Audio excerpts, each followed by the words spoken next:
ایک شخص نے رسول اکرم صلی اللہ علیہ وآلہ وسلم سے پوچھا کہ ہم اپنی اولاد کی تربیت کیسے کریں؟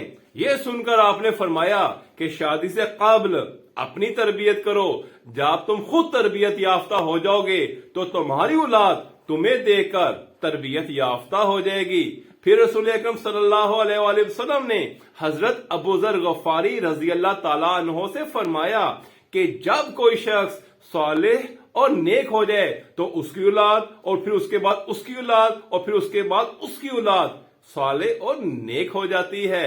حضرت علی کرم اللہ وجہہ نے فرمایا ان الوعظ الذی لا یمجہ سمع ولا یعدل نفع ما ساقط عنہ لسان القول ولا ناطق به لسان الفعل۔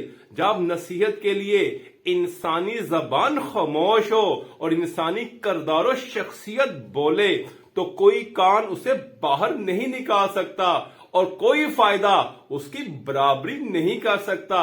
اپنی اولاد کو چند سنتوں پر عمل کروانے سے پہلے خود اس کی پابندی کریں۔ مثلا دوسروں کو ہیلو کی بجائے السلام علیکم کہیں، اوکے کی بجائے انشاءاللہ کہیں، بائے بائے کی بجائے فی امان اللہ یا خدا حافظ کہیں، تھینک یو کی بجائے جزاک اللہ، اور گریٹ کی بجائے ماشاء اللہ، آئی ایم فائن کی بجائے الحمدللہ کہیں۔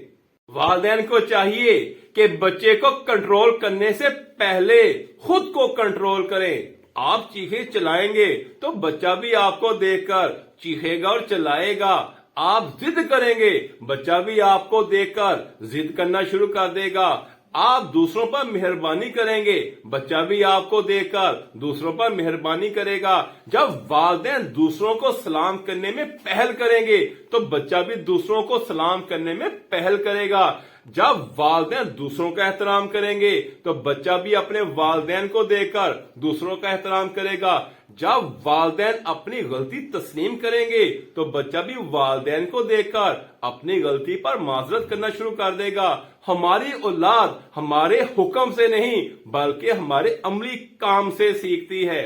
والدین کو چاہیے اپنی اولاد کے لیے ہمیشہ اچھی مثال بنے، ان کے سامنے دوسروں پر غلط تبصرے اور رائے مت دے، خصوصاً اولاد کے سامنے ان کے اساتذہ کرام کو برا بھلا مت کہے بلکہ اولاد کو اساتذہ کی عزت کرنا سکھائیں تاکہ وہ زندگی میں کامیاب و کامران ہو سکیں۔